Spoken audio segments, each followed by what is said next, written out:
All right, well, good afternoon, everybody. Welcome to part 2 of the Baltimore County On-Site Sewage Disposal Systems Design Workshop. My name is Kevin Kepnick, and I am the manager of the Groundwater Management section within EPS that oversees the well and septic programs for Baltimore County. Part 1 of this workshop was presented earlier today on the same virtual platform, and recordings of both presentations will be posted on the groundwater management website for future reference. So the purpose of this workshop is to train OSDS installers, engineers, surveyors, and other related professionals on how to properly site and design conventional OSDS in Baltimore County. In addition, the workshop will provide instruction on how to prepare and submit an application for new installation, which is usually new construction, as well as for OSDS repairs. As we're going through the presentation, we ask that anyone who has a question, please type it into the chat box, and we will address your question at the end of the presentation. So part 1 of the workshop, we went over the various code references that are pertinent to OSDS design, and we discussed the importance of site evaluation to determine the optimal location for an OSDS. We also discussed the differences between conventional and non-conventional OSDS and defined the 2 key parameters needed in designing an on-site sewage disposal system, namely the soil loading rate and the design flow. Finally, we went over how to determine the proper sizing for septic tanks, pump chambers, and how to calculate designs for standard trench, deep trench, and seepage pits. In part 2 of the workshop, I will explain the licenses needed to work on septic systems in Baltimore County and the new process for how to prepare and submit a permit application and site plan. I will briefly explain the importance of OSDS inspections in our review and approval process. And next, I will go over a few design examples and finally highlight the new plumbing code changes pertaining to OSDS that are expected to take effect within the next year. So to install a septic system in Baltimore County, you must either be a Baltimore County licensed master plumber or a licensed disposal system contractor. And in 2022, a new law was passed that also requires that a person providing on-site wastewater services also be licensed by the state of Maryland. So this will include designers, installers, inspectors, pumpers, and maintenance providers. The specific details and requirements for each category will be defined further once the Board of On-Site Wastewater Services is formed and MDE proposes new regulations. According to the bill, this should all be worked out by July 1st, 2026. And in the meantime, the on-site wastewater professionals are supposed to have registered and paid a fee to MDE by December 31st of 2022 in order to provide wastewater services in the various areas that they are offering service. So for the purpose of this training, I'm going to be assuming that in order to submit an application for a septic system in Baltimore County, you're going to need to be a state licensed designer and an installer, or be a state licensed installer who's submitting a design from a state licensed designer. So you will also need to be a Baltimore County licensed plumber or disposal system contractor. So if you're installing a BAT, a sand mound, an at-grade system, the installer will also need to be certified for any one of those design features that they're doing. So in Baltimore County, permission to install an OSDS is provided as a plumbing permit that is issued by the Department of Permits, Approvals, and Inspections, PAI, through an online permit system. So to obtain a permit through this system, the applicant will need to create an online account, provide all the required application information, and beginning July 1, 2023, the application for a septic system will include a requirement to upload the new OSDS installation permit application and a site plan. Then they would pay the required application fee. Further details about this process are going to be provided later in this presentation. All plumbing permits for OSDS will be routed through PAI staff, but must be approved by groundwater management before payment is requested and permit issued. There are three main processes for how groundwater management will approve a plumbing permit for on-site sewage disposal system. First, I'm going to discuss OSDS installations for new construction, which is generally vacant lots. Next, we will discuss the process for how groundwater will evaluate existing septic system where repairs or expansions may be needed to support a proposed building addition or other property improvement. And finally, I will discuss the process for repairing an existing septic system where the use will remain the same. So the reason that my office must review and approve all building permits related to structures served by an OSDS is to comply with COMAR 26040203, which states that the approving authority may not approve a building permit unless we have approved a permit to install an OSDS to serve the existing or proposed building, or that we have certified that the existing septic system is capable of treating and disposing of the existing flows and any foreseeable increase in sewage flows. So how the approving authority certifies an OSDS is not defined in the regulation. The Groundwater Management Policy Manual provides further guidance on how Baltimore County will assess the suitability of an existing OSDS, but it should be understood that it will be a case-by-case basis that is determined by our office, not the property owner, nor their consultant, nor the OSDS inspector. So note that the requirement to issue an OSDS installation permit prior to issuance of the building permit is not consistent with how Baltimore County has processed permits in the past. However, after July 1, we will be requiring that plumbing permits for septic systems be applied for and issued prior to the issuance of a building permit for the proposed improvements. If things go accordingly, the two permits will be processed more or less at the exact same time. So this flow chart shows the recommended steps that should be taken to obtain a building permit and OSDS installation permit for a vacant lot. With some minor differences, this is generally be the same process that you use for a replacement dwelling. Prior to submitting a building permit, we first recommend that the applicant request the records that groundwater management has on file.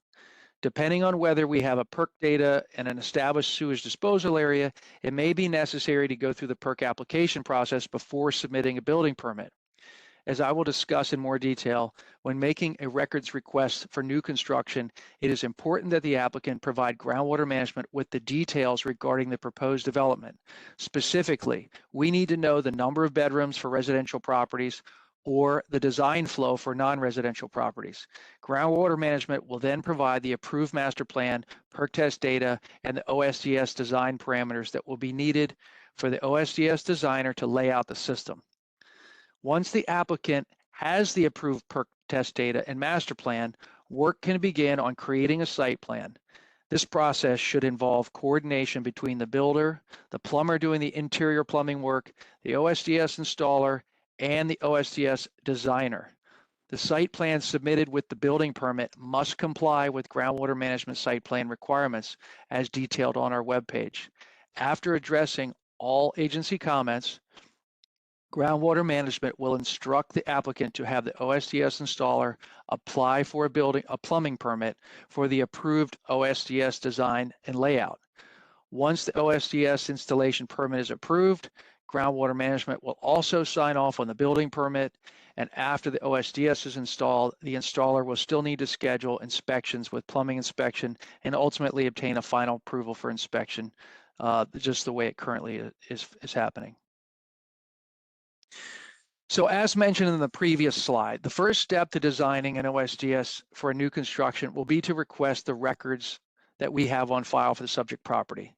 This can most efficiently be done by logging onto the main groundwater management webpage, clicking on Request Well and Septic Records, and filling out the requested information. If the property is part of a subdivision, include the subdivision name and lot number in the request. Please also include the property tax ID to ensure we are referencing the correct property. In the hold on. Yeah. In the additional information field that I've just highlighted, we ask that the requester include the purpose for the request. For example, if a new dwelling is being proposed, specify the number of bedrooms. If a non-residential building is being proposed, include a wastewater usage letter and the basis for the design flow. Groundwater management will then know to provide the appropriate soil loading rate, effective sidewall, along with the approved well and septic layout and perk test data.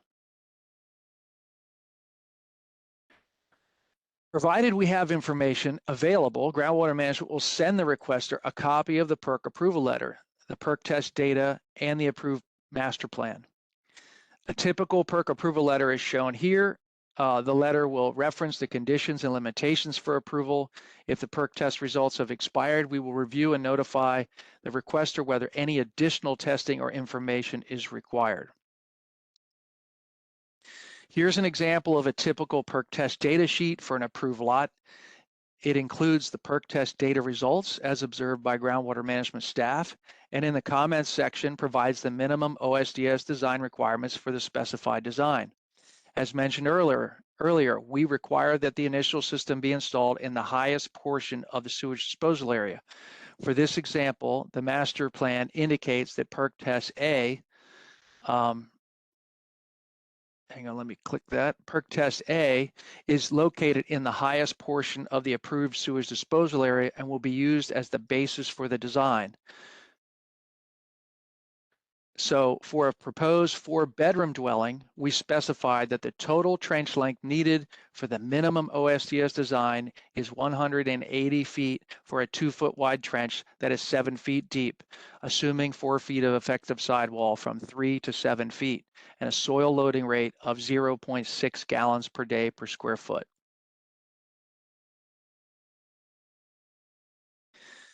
The master plan that accompanies the perk approval letter will show the location of the perk tests and the approved sewage disposal area. This information should be used to create a more specific site plan for the building permit. As mentioned in the previous slide, you can see here that test A is located in the highest portion of the sewage disposal area and will be used as the basis for the design. The next step to create a site plan that is in conformance with groundwater management site plan requirements.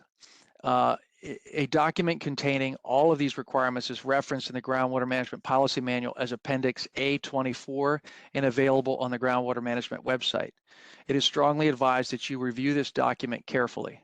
The site plan should be a scaled plan, no greater than 1:60 scale, with a title block that notes the address, the subdivision lot number if applicable, property boundaries, topography, streams, forest buffer, forest conservation areas if applicable.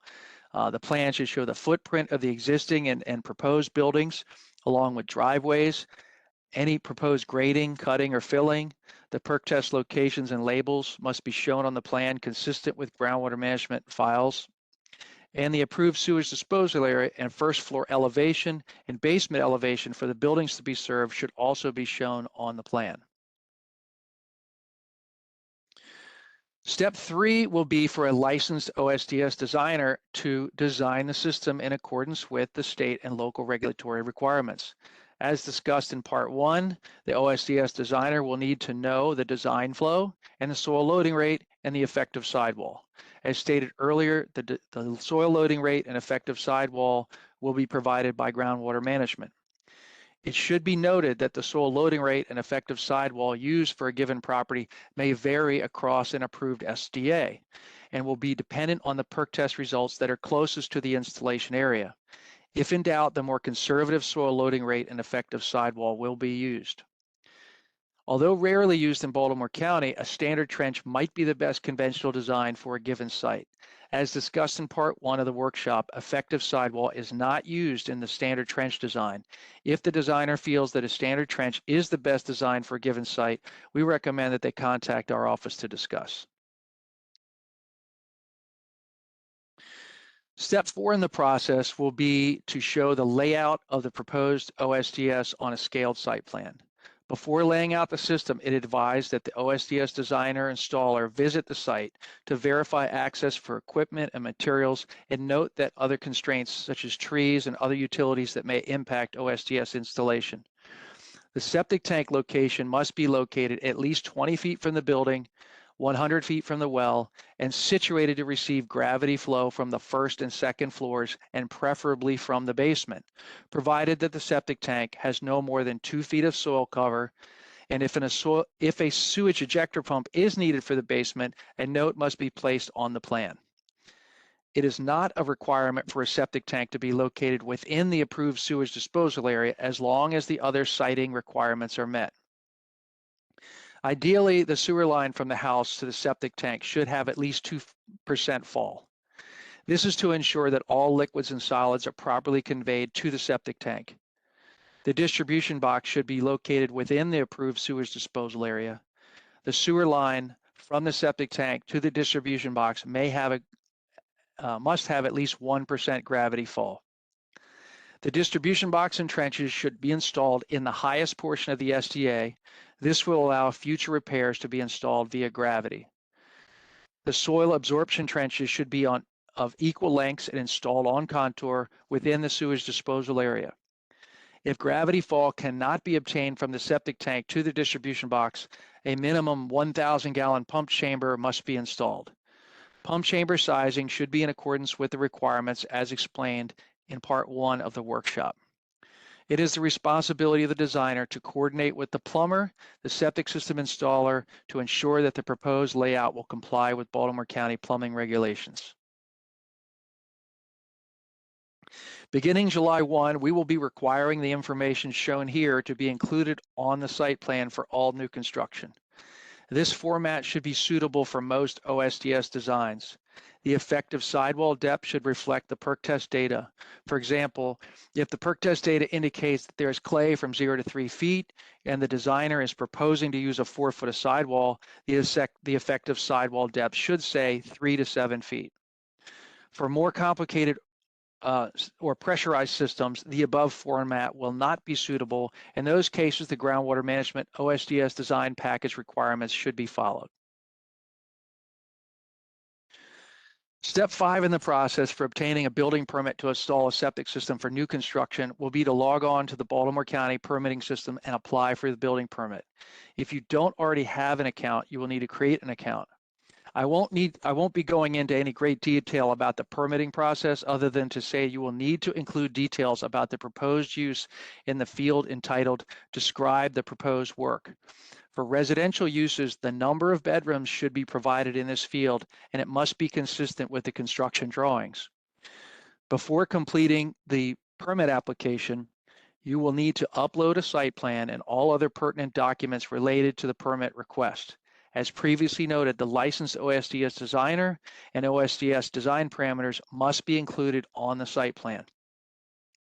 To verify OSDS design parameters are appropriate, interior floor plans will also be required to submit it in most cases.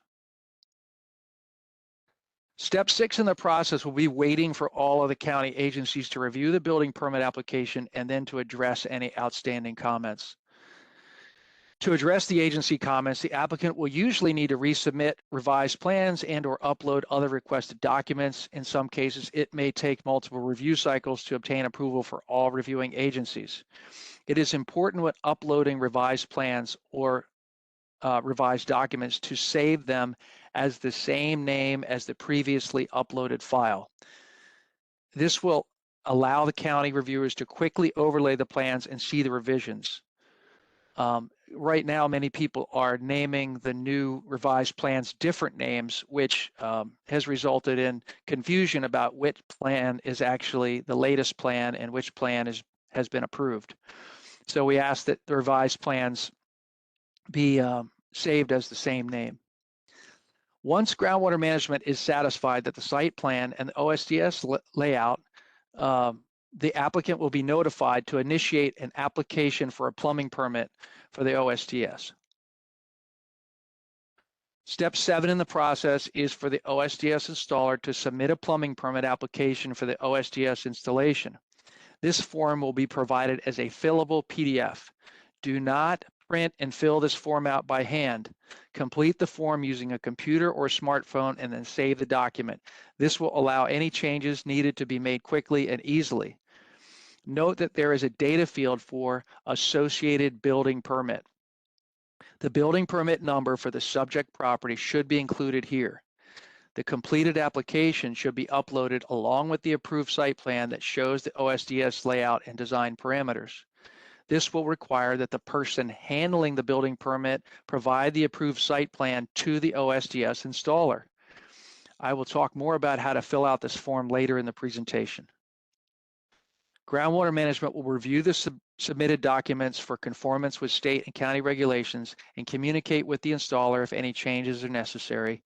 Groundwater management will add the plumbing permit number to the application and sign off on the plumbing permit when it is satisfactory.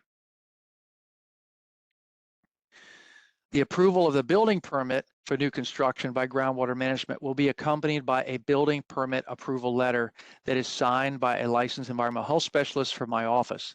This letter is essentially a summary authorization of the building permit that references the building permit number, the number of bedrooms or the design flow, the perk test data, the OSDS design, and well information, including the tag number, the depth, the yield, the water testing requirements.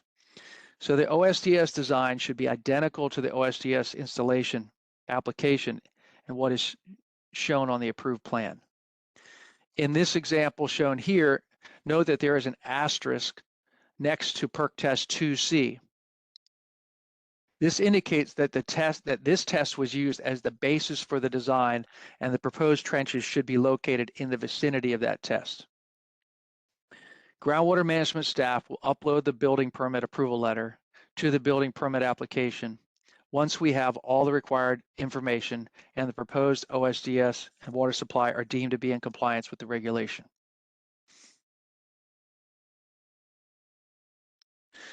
So the process for obtaining a building permit for a property that already has an existing septic system is slightly different. The first step is the same. Request groundwater management records for the property. This step will help the property owner builder know what information is available for the existing well and septic system. Depending on what type of improvement is being proposed, we recommend that the property owner contract with a licensed OSDS inspector to have the OSDS inspected to verify that the location and functionality of each septic system component prior to submitting the building permit application. A detailed inspection of the system will be required for adding new bedrooms, accessory structures with plumbing, and large additions.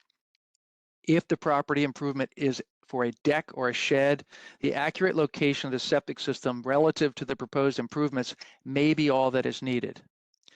The next step will be to create a site plan that is consistent with groundwater management site plan requirements, and then upload the site plan and OSDS inspection report as part of the building permit application. In the describe the proposed work field in the building permit application, make sure to accurately describe the proposed improvements, and if adding bedrooms, include the number of existing bedrooms and the number of new bedrooms being added.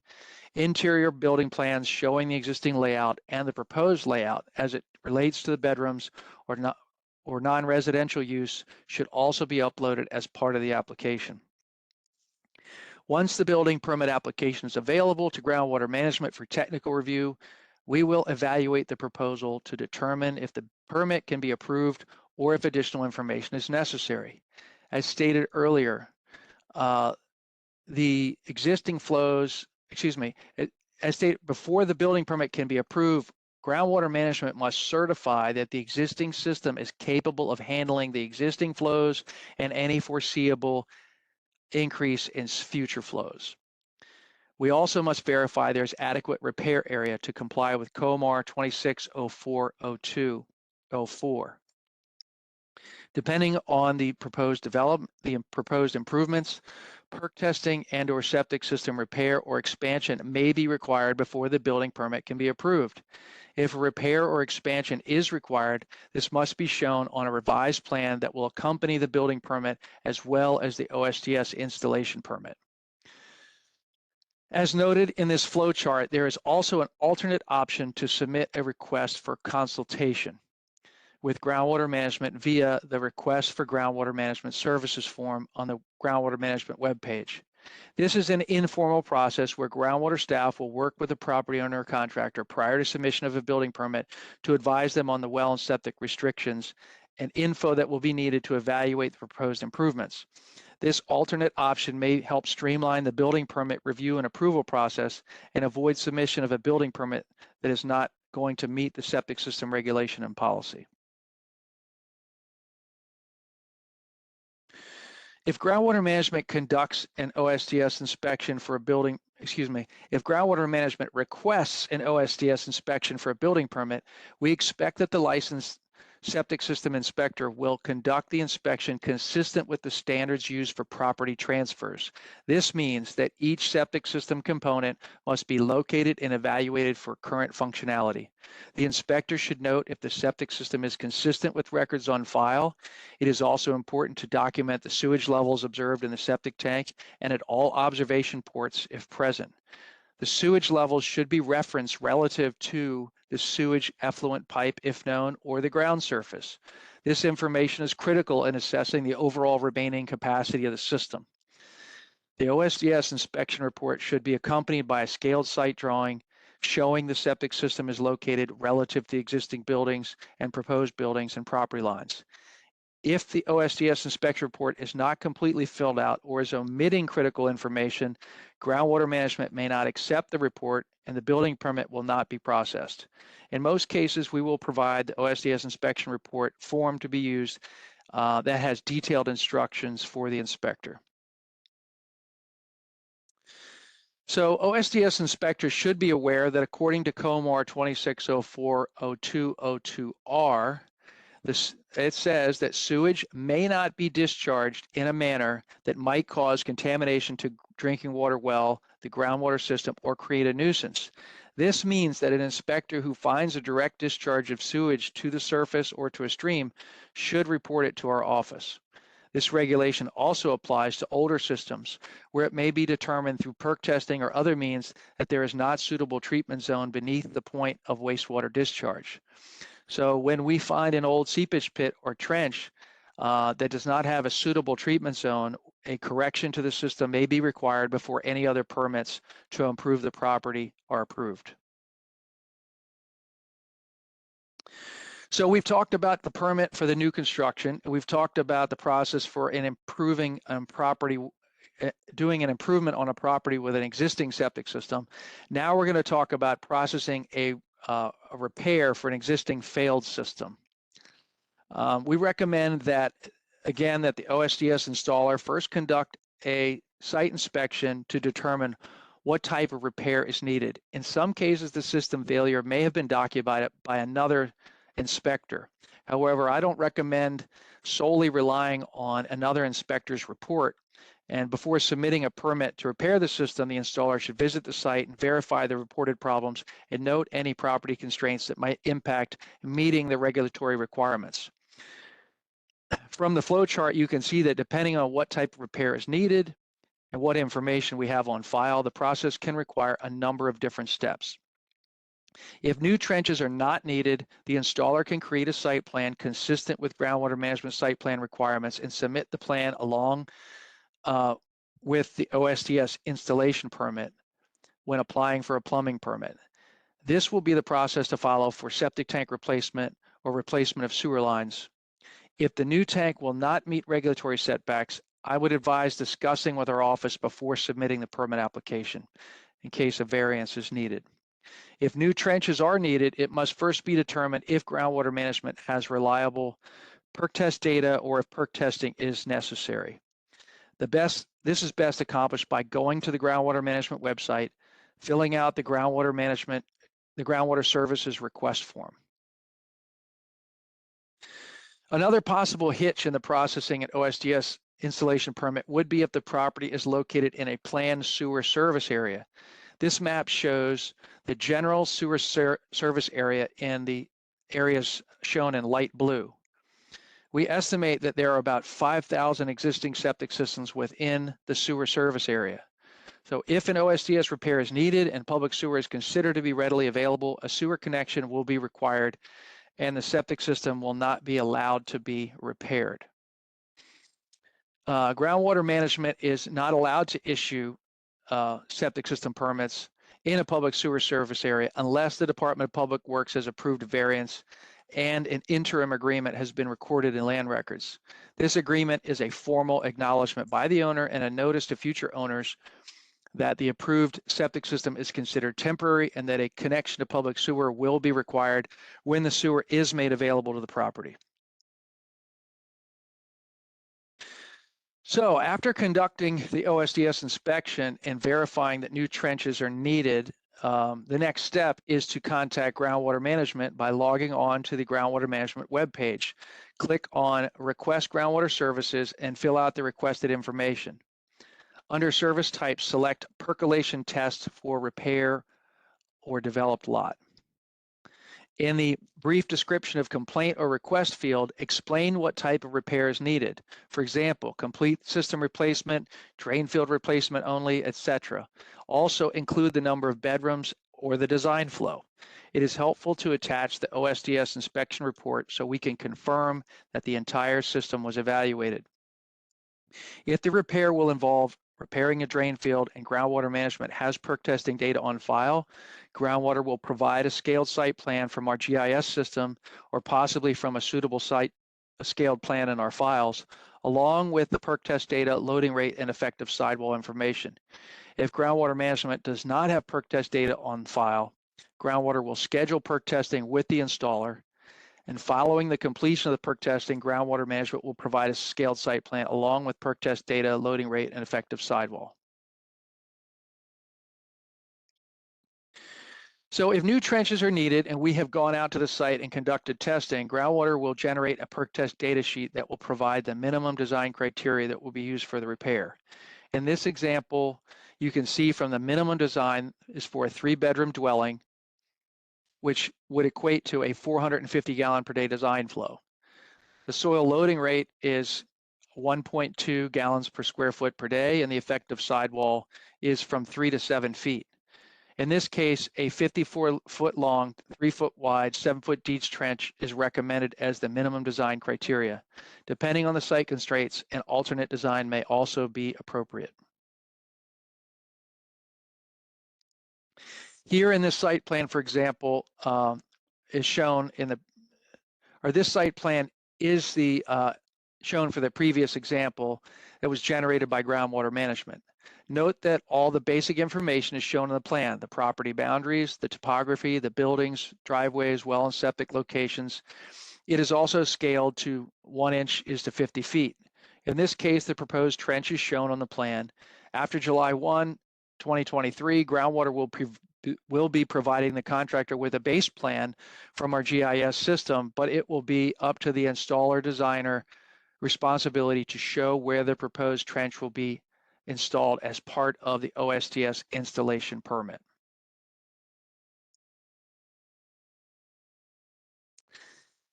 So the next step is to fill out the OSDS application and upload the form along with the site plan as part of the plumbing permit application on the Baltimore County electronic permitting system.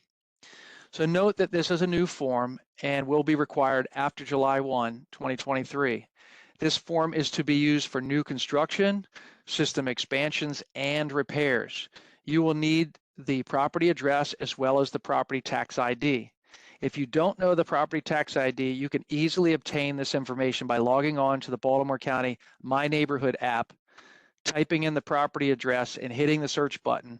The map extent will zoom to the property and the tax account information will be shown immediately below the search button.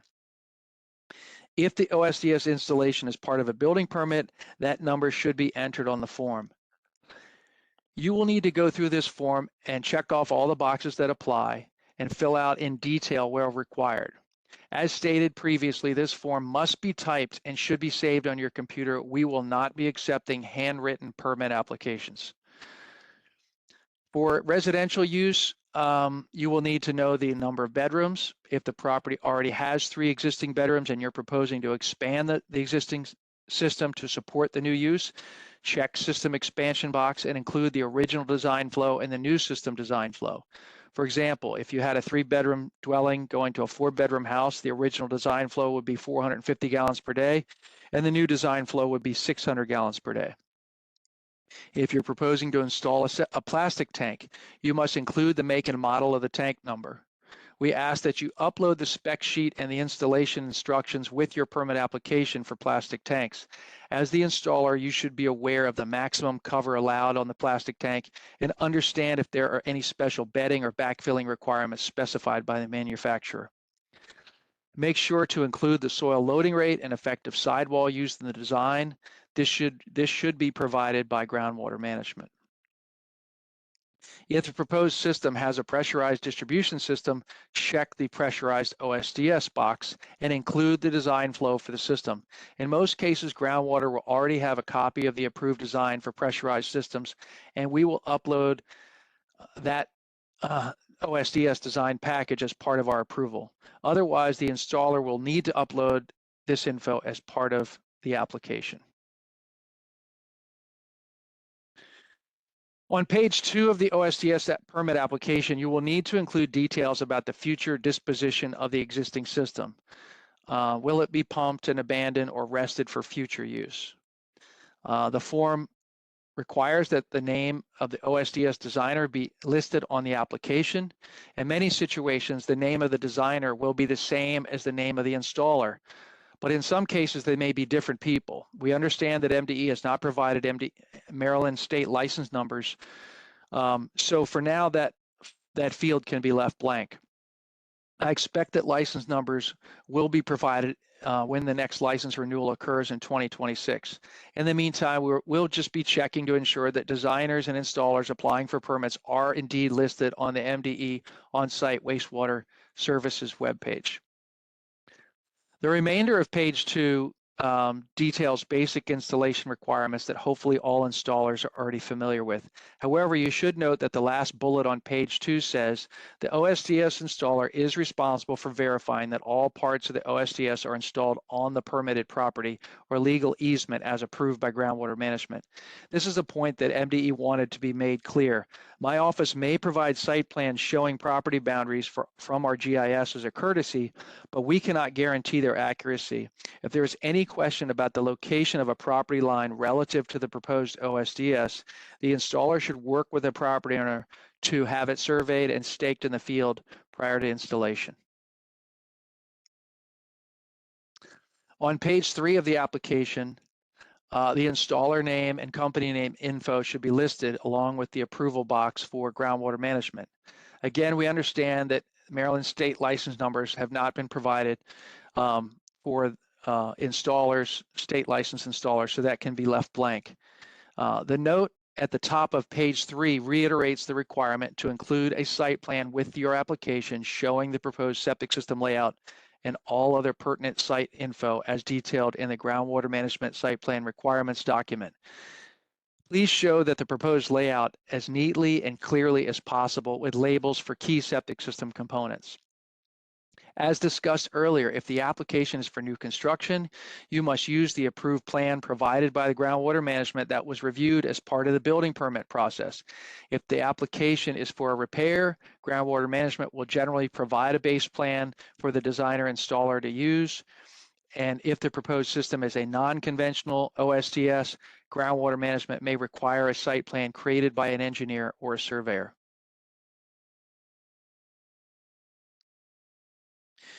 Here's an example of an acceptable OSDS design for a new dwelling. The site plan is showing the well location and tag number, the topography, the approved sewage disposal area, the perk test locations, the house location, and the proposed septic system layout. You can see in the conventional design parameters form that the OSDS design is based on a 3-bedroom design flow of 450 gallons per day and a soil loading rate of 0.8 gallons per square foot per day with an effective sidewall from 5 to 8 feet. The minimum design for a 2-foot wide deep trench, a 2-foot wide trench at this it calls for a total length of 125 feet. The proposed design is a 1,500-gallon septic tank and 2 trenches that are 60 feet, 3 feet long, 2 feet wide, 8 feet deep with 6.5 feet of stone. You can also see that the elevations of the first floor are showing as 83 feet, and the basement elevation will be 73 feet. The septic tank is shown at approximately 50 feet away from the house in a location where the ground elevation of approximately 82 feet. Assuming that the sewer line leaves the house at an elevation of 81 feet and the septic tank was buried with a maximum soil cover of 24 inches, the elevation of the tank inlet would be approximately 79 feet. This would provide approximately 2 feet of fall from the house to the tank, or a 4% slope on the pipe, which is adequate to meet plumbing code requirements. However, this layout would not allow for gravity fall from the basement. Therefore, if there were basement plumbing fixtures proposed, a sewage ejector pump would be needed and a note should be placed on the plan. From the tank to the distribution box is approximately 100 feet with 6 feet of fall. Plumbing code requires a clean out every 75 feet, so there should be at least one clean out from the septic tank to the distribution box. And from the distribution box, there are lines going to each of the proposed trenches. You can see that the trenches are located in the highest elevation of the sewage disposal area and oriented along contour. Keep in mind this example is showing just a portion of the approved plan. A complete site plan should include a title block, scale, and all the other property boundaries with appropriate notes and a map legend.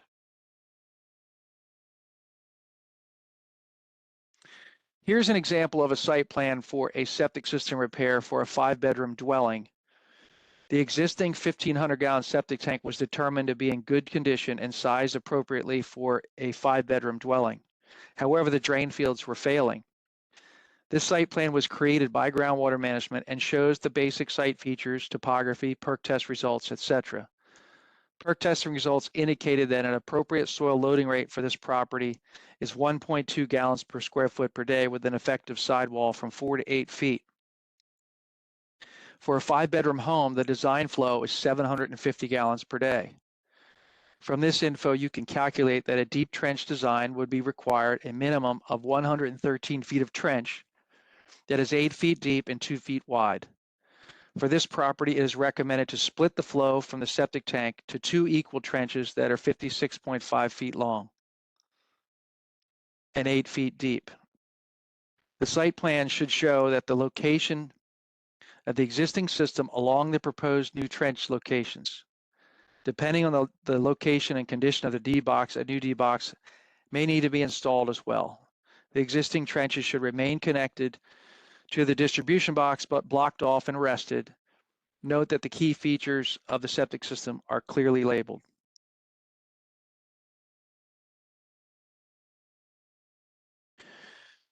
Currently, Baltimore County follows the 2015 National Plumbing Code with local amendments. For OSDS, the local amendments currently include requirements for minimum septic tank size of 1,500 gallons and a max cover of 24 inches over the septic tank. It also requires observation ports at the end of all trenches that are greater than 4 feet deep. The county plans to adopt 2021 International Plumbing Code in the coming years, in the next, hopefully, 12 months. The proposed local amendments for the new code will include similar requirements as before, but will have more details regarding installation standards and specifications for septic systems. The minimum cover on sewer lines outside of a structure will be 18 inches, not 30 as currently required. There will be new requirements for having risers and covers to grade on all distribution boxes. This change will make inspections and monitoring of systems much easier. We will also be adopting this into the groundwater management regulations, which I anticipate could be approved as soon as August 2023. So in the meantime, we would ask that installers construct D-boxes with risers to grade as a best practice. Geotextile fabric will be required on top of the stone in trenches. The use of rosin paper or straw will no longer be allowed. Observation ports will be required at the terminal end of all trenches and must be constructed of Schedule 40 PVC above the filter fabric. This will hopefully make the observation ports more accessible and durable. If you don't have a copy of the proposed amendments, please contact my office and I will make it available to you.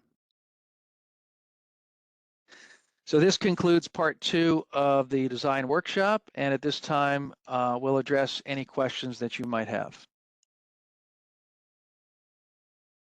Hey, Kevin. So the only question we have thus far from Dwayne is, if the plastic septic tank is approved and on file, does the installer still need to upload cut sheets and information on the plastic septic tank? Yeah, so I understand what you're saying, and Dwayne, he normally is proposing an infiltrator tank for which we do have the cut sheets. In that particular case, no, I wouldn't require that. We would want to specify the make and model just so if we have it on file, it's good. But I state that as a general requirement only because we don't always know. You may not know what we have on file and what we don't have on file. In the case of infiltrator, we do, but we do see a wide variety of plastic tanks being proposed. So as a general rule, if in doubt, you can check with our office, but it's nice to have that uploaded. Okay. Next question. I mean, there's going to be frequent flyer plastic tanks that we're going to be familiar with, because I feel like most of the plastic tanks are of 1 or 2 manufacturers. So next question. Are you sure a cleanout is required every 75 feet on the distribution pipes downstream of the D box? I've never had to do that. Downstream of the D box, meaning. Oh yeah, that's actually a good point, because I was told by the plumbing inspector it's every 75 feet on the sewer line. Leading to the D box, but this would downstream just of the be, D box, yeah, we're not talking about cleanouts in the middle of a septic trench, for instance. Like if we approve a trench longer than 75 feet on particular installations, there still just need to be one clean out at the end of the trench, if that makes sense. Because there shouldn't be there's not typically a whole lot of space between yeah. the D box and where the trench itself starts. The D box is right down where the trenches are. So hopefully that answers that I question. think he's talking between the tank and the D box. I don't know if that's the one he's talking about, where it's the effluent from the only. Yeah, I would consider that upstream, but maybe it's just a terminology difference. But yeah, if that's the case, then certainly between like the tank, well, between the house and the tank, and between the tank and the D box, every 75 feet, Kevin, is that right? Yeah, that's according to plumbing code. So that's not anything that I changed or modified. That was, Okay, after the tank and before the D box, yeah. So yeah, that would apply. I mean, it's not very often, I feel like, that we see that amount of distance between the tank and the D box, but occasionally, I guess we do. So yeah, if you have a longer run after the tank to get down to the D box in the trenches than 75 feet, there needs to be a clean out at some point along that line. yeah, I can clarify that with plumbing inspection and make sure that that's clear about, because I know it's standard for the sewage, but that's with solids in it. I think he's asking, this is after the septic tank, so you're just having effluent theoretically. Yeah. Okay, so next question. When replacing the septic trenches, do you have to rest the old trenches or can you just unhook them? So I guess by that, Bill, I think you mean rest at the D box, as in block them off, versus removing or taking them out of the D box. I guess what qualifies as resting the old trenches is maybe the better. Yeah. We have not specified historically how specifically how that's done. I think the idea is that we didn't want flow to continue to go to trenches that were flooded, with the idea that theoretically they might be used in the future if they were rested. And you probably, if they were really flooded, you probably, if there's an observation port, would want to pump them dry like you would an old dry well, so that oxygen can get in there. But I always thought that the best practice would be to block them off at the D box, But if you physically disconnect them, I'm not sure how. I guess you'd have to dig it up again to reconnect them. So I'm not sure what the most practical way to do that is. Might be something that we could, handle on a case-by-case basis, depending Yeah, on I the think we would sort of situation. leave that up to the installer's proposal, because oftentimes if there's going to be a new D box going in anyway, the old one and the old trenches just sit in place. Yeah, So that it's kind of a, but whether or not, because I've had this happen where people have asked, can you chain the new D box off of the old one and block off with fern coat fittings, or just block off the old trenches that it flows from one D box into the new D box. And then I don't think we have any particular objections to any configuration, that the installer thinks is best or most most easily facilitates switching back to an older system in, hopefully 20, 30 years, if it ever needs to be tried out or used again. yeah, But yeah, so that'll be somewhat up to, what can you as the installers persuade us or propose to us as a yeah. reasonable I think Bill configuration said for a lot that. of trenches are full of roots and biomat, which is true. And Mhm. that's one of the concerns we have anytime you go back to an old system, whether it's an old dry well or a trench, after it's been rested for a period of time. We don't have a real good sense about what kind of life would be left in a system that had already previously failed. I've seen some dry wells, you know, recuperate, if they were pumped dry for, a couple of decades and then go back to using them, they might have a decent amount of life, yes, to live with them. But with the trenches, particularly if they're left full and not ever pumped out, I don't know how that biomat's going to really dry out, but I guess each site's going to be a little bit different as to how it, those old trenches are going to perform. I look at them as more of a, you know, the use of them as more of a emergency or backup type of thing, as opposed to um, expecting them to be fully used at any point in the future. Next question, is this the proper forum to discuss the licensure for designers? So there is no license criteria yet for designers. The state is just sort of, it's asking for self-reporting to happen for what type of septic contractor everyone is. Maybe eventually there will be specific requirements for what, and the term designer is kind of being expanded with this. Historically, it's been the people who do sand mound, layouts and formal plans having to do with engineered systems. The way that the state is using the term designer is kind of like anybody who lays out a septic system. So that definition is kind of expanding, and we're going to have to be a little more specific in the future when we say someone has to go to a designer for their new septic system for their repair or something. We need to say an engineered pressurized system designer, which is a very different animal from the type of designer that we're talking about with just basic systems. But I mean, Kevin, if you want to expound upon that, there is not anything specific other than just someone telling the state, "Hey, I'm a septic designer," and then just getting on the Yeah. list for now. Yeah, the currently MDE is more or less allowing you to sign up as a on-site wastewater professional based upon your say-so. If you indicate you offer, designing services or installer services, they're not doing anything other than taking your money and putting your name on a list. That being said, I think when the board does meet, they are going to be talking about minimum criteria for what you'd have to do to continue as offering those services. And I think if I'm understanding a lot of the dialogue between various people who have been involved with this process, the idea that there probably will be different levels of designers. So you might have a designer for a gravity system might be different than somebody who's designing a pressurized system. So I would expect that the training and minimum criteria would be a little bit different because of the level of complexity with those systems. And just the same way we have septic system installers, but then you also need to be certified to put in a sand mount or certified to put in an at-grade or a BAT system. So it's just different levels that you'd have to go through depending on, your business model and what types of services you feel comfortable offering.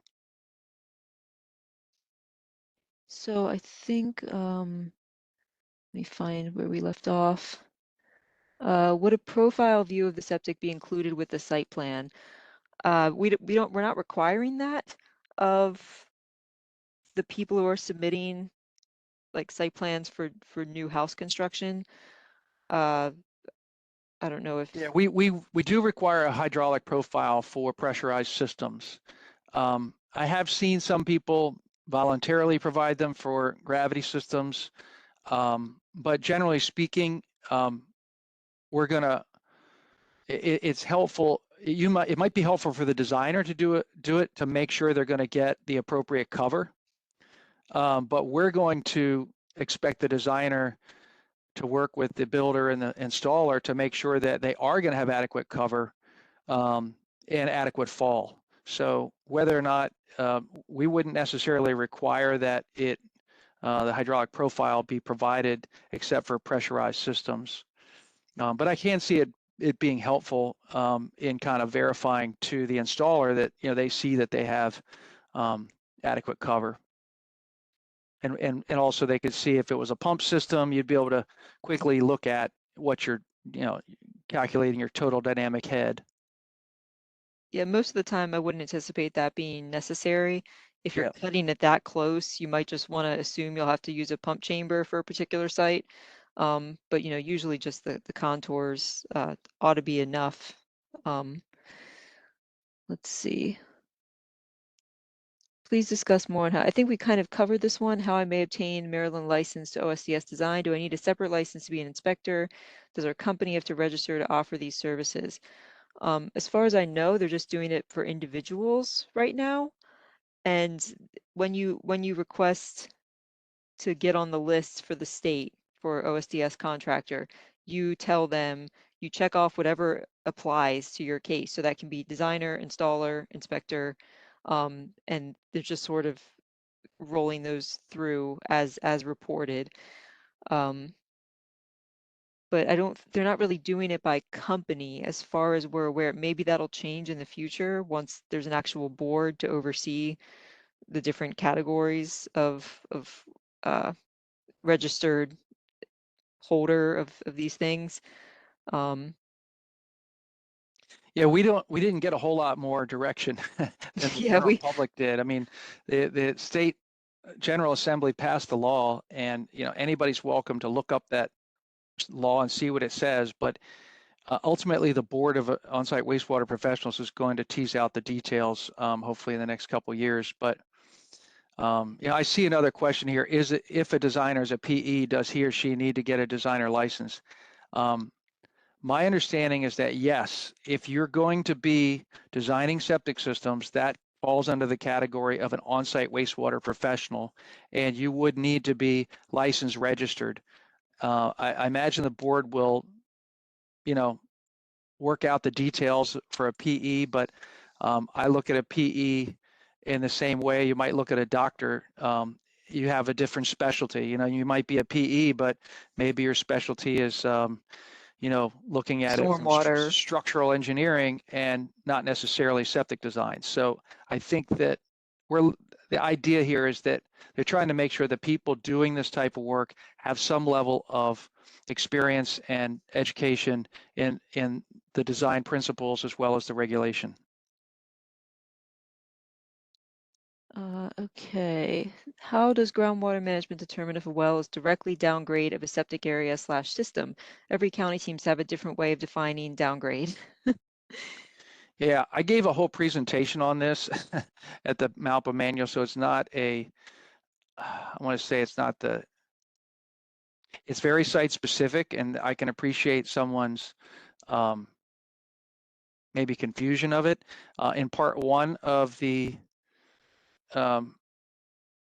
presentation, I talked about the topographic hydraulic, evaluation. So this example of a master plan that we have, I think we show the well is shown up top at the highest elevation and the septic is down below. So in general, across this site, we would expect groundwater to be moving, from basically from, let's see, if this is facing north, it's kind of moving in a northwest direction across the site. If you were looking at, placing a well that was, in a location that say was down over here, where it's down gradient, lower elevation, the question really becomes, is it cross gradient, down gradient, immediately down gradient? Certainly this area right in here might be something that we would consider to be down gradient. Whether or not that would be over here or not, can you all see my mouse moving? Is that, Allison, can you see it? Yes. So I'm sort of pointing on the screen. This area might be down gradient and this area might be, over here. And one thing to point out as I'm looking at this site plan, in our design principles, like this doesn't really look like the optimal topographic placement, right? We got a sort of a convex shape. Ideally, you'd probably want the septic system over here, right? If we were to be critical about this particular layout.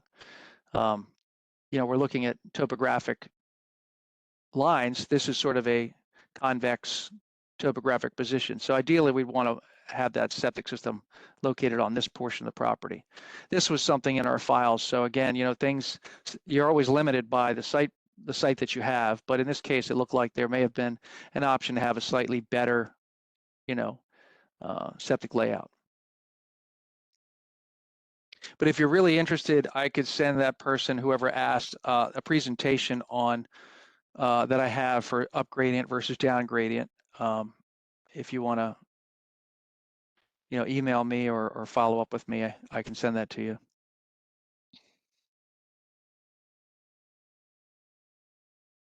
You got any other questions? I don't see any more questions at the moment, but just to sort of reiterate some points that we're talking around a little bit earlier. For the installers, like talk to your builders. For the surveyors and engineers, ask who your builder plans on using for their septic installation. Talk to the installer if you're not sure about whether something you've drafted up is practical or reasonable from the standpoint of the people running the equipment eventually. I know this is an ongoing saga for many people. Not all builders are very communicative with their subcontractors. But essentially, if you as an installer, if a builder is telling you, it's ready, go pull the septic permit for this new house I'm building, they should be able to provide you with the latest version of the site plan. Barring that, you can just contact us, our office, groundwater at baltimorecounty.md.gov, and ask for that plan. If the builder's right about them being, at that stage, then we should be able to give you the plan pretty quickly, and then you'll see. So we're hoping to sort of make sure that you as the installer can't be in the dark about how a system for a new house is going to be arranged or what the system will consist of or what the county approved. We're hoping to preempt the problems that we run into sometimes where we'll find out 4 or 6 months after we approved a building permit, the installer comes to us and says, hey, I can't do it like this because the builder brought out the sewer line, over here instead of over there. So this way, the installer looks at everything before we even release the building permit, and they get an opportunity to say their piece too. So they're not kind of in the dark until the builder hits them up when the house is already mostly complete. Yeah, and I think it goes along with just also with grading. Sometimes people have site grading that happens. Trees that are, need to be removed. That can all be discussed in advance. So we're hopeful that there might be more work on the front end, but you're going to know as an installer what jobs are coming down the road a lot more in advance than I think right now. You might get a call a week before probably and say, hey, I need you to put this system in, and the house is probably already 90% done. Yeah, and it seems like a lot of the time the builder doesn't even necessarily tell you what the details of what that system is. They just say, go, I'm at that stage, go get your septic permit. And then the installers have to come to us and be like, what even is this system? What got approved here? So we're hoping that all of that will be taken care of in advance. Fewer surprises down the road, fewer logistical headaches. And yeah, so the big takeaway from this is that, we're going to be using a new form, and we want you to, we're going to be providing you the basis for the design.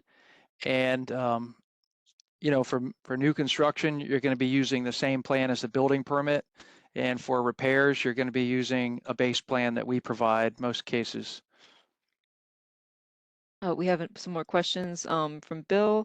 D boxes have a 4-inch pipe to grade. Is that adequate, or do we have to have a full riser? Yeah, so the regulation, which proposed regulation says riser to grade.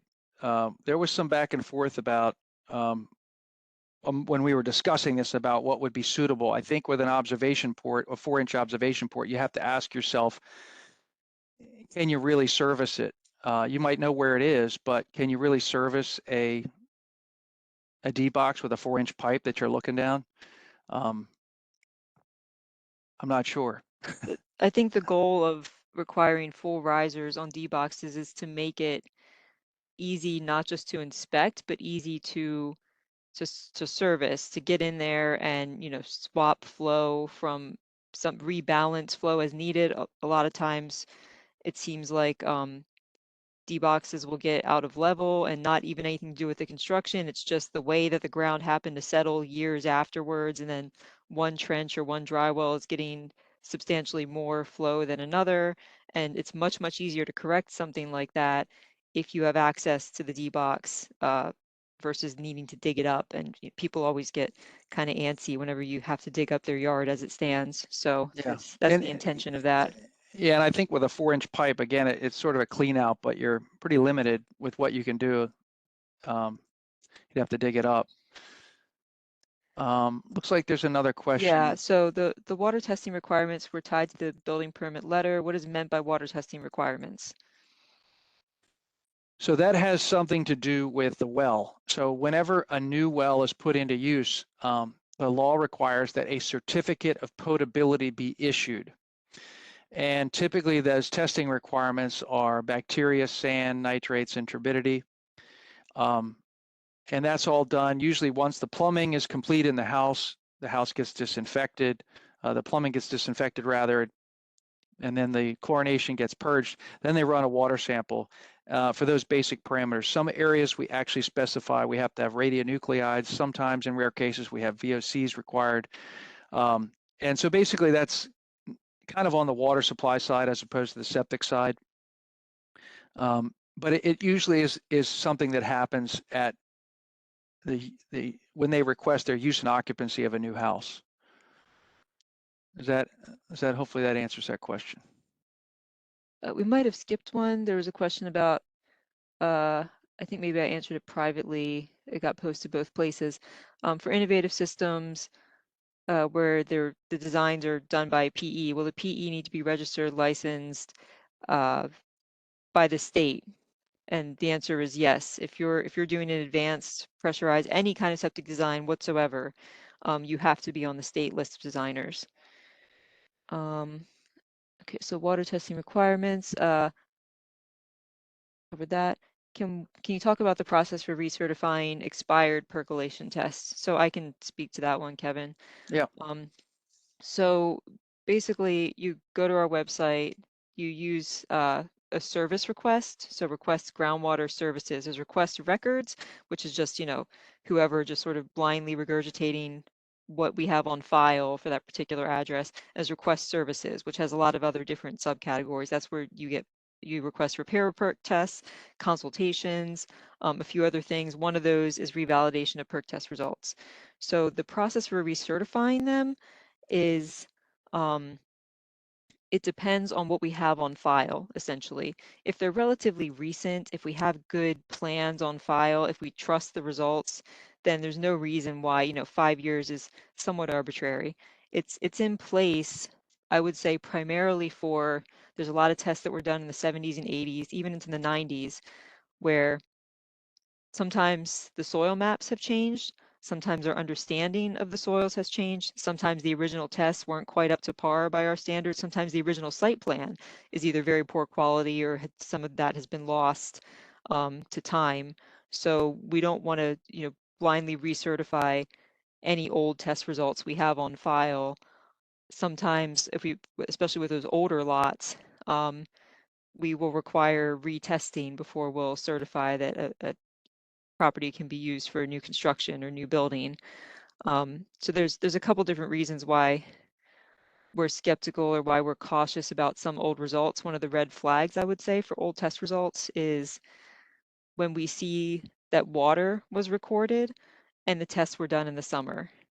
Um, that's sort of one of the warning signs that we look for when it comes to those older results. And even ones in the 90s, occasionally we'll run into that.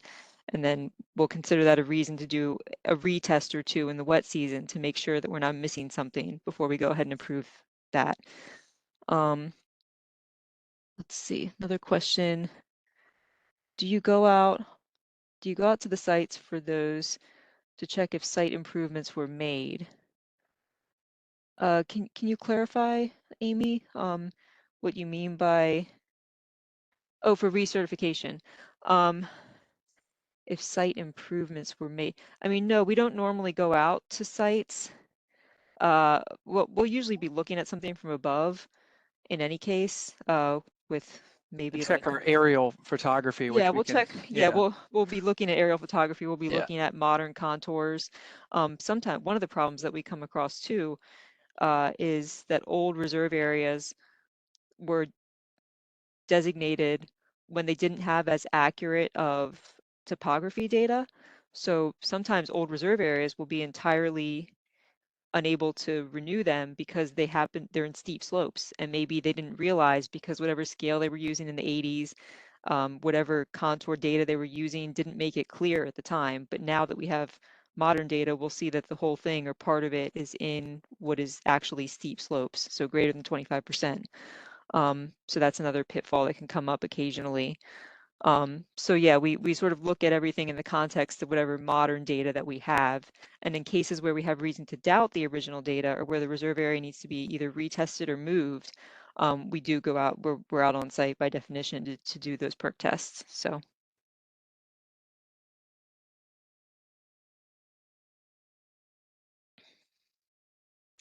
So hopefully everybody saw that the new perk application for a septic system installation, or not perk application, the OSTS installation application that I showed in the presentation, that is available for download from our website. So check it out. It's a PDF fillable form.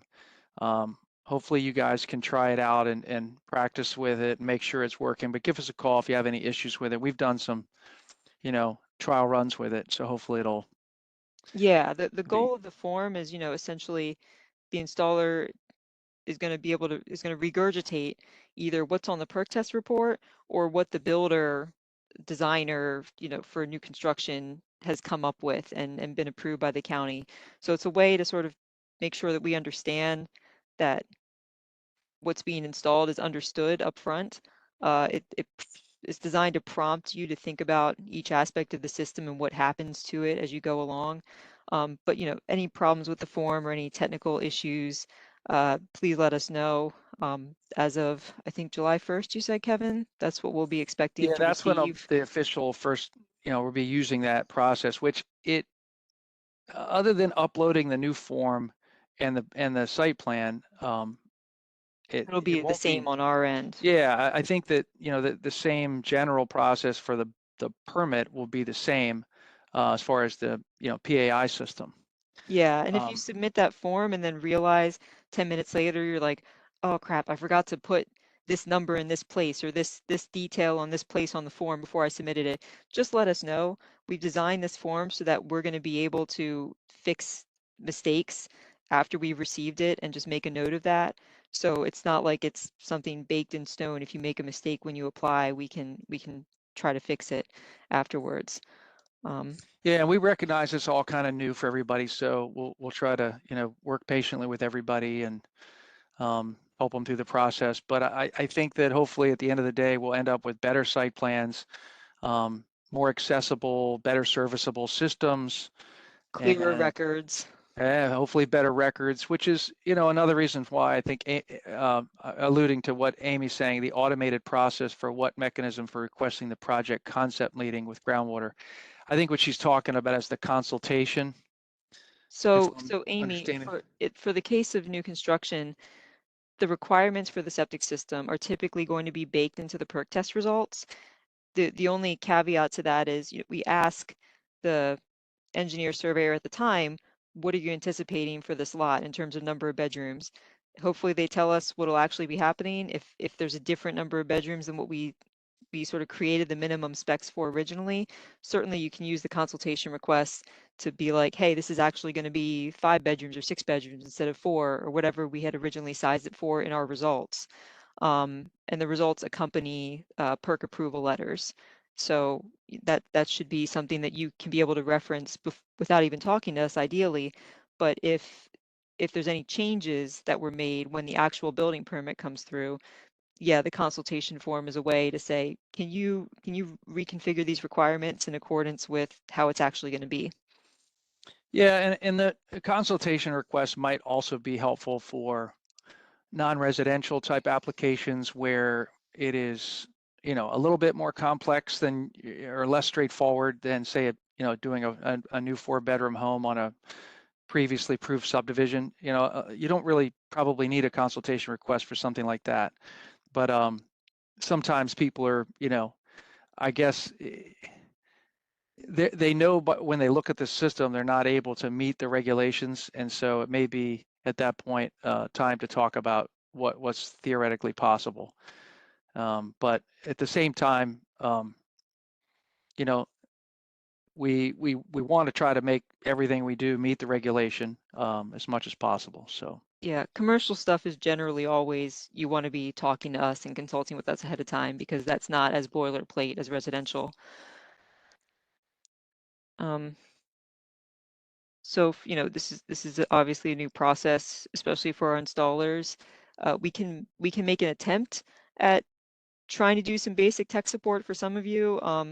You can get a basic printer scanner for 100 or less. Probably for higher volumes, you want to invest in something a little more than that.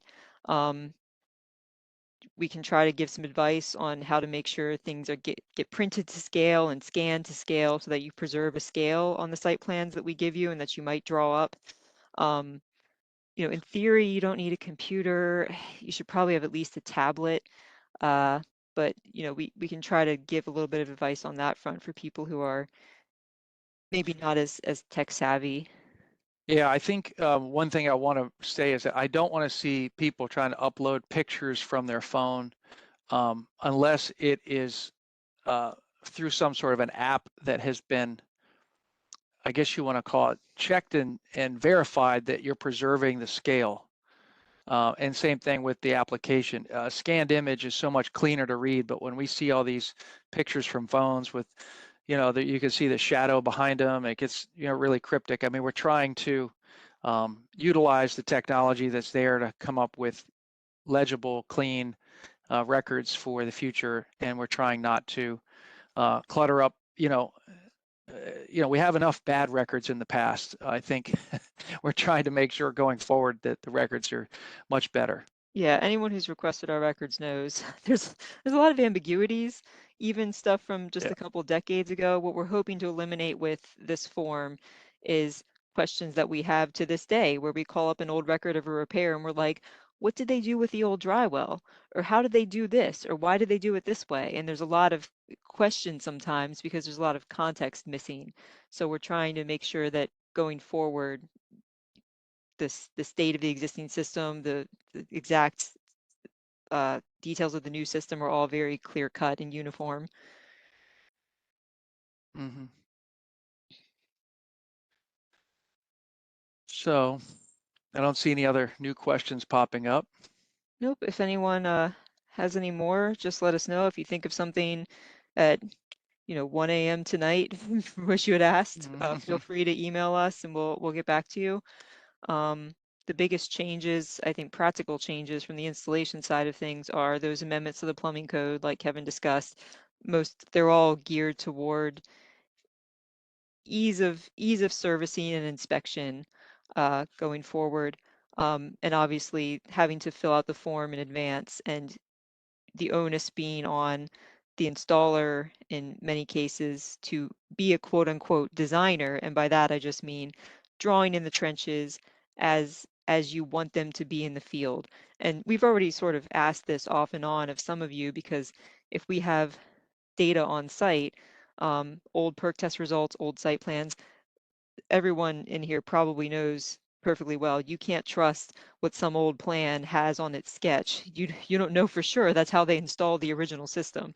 So a lot of times we have sent site plans to some of you and asked, A, can you confirm where the existing system actually ended up and show us, and B, show us how you want to lay out these new drain fields. So it'll be something similar to that. It'll be an opportunity for you to confirm where the existing system is and show us how you would lay out the system. And a lot of times we're already discussing these things with you in the field if we're out there on site doing a repair test.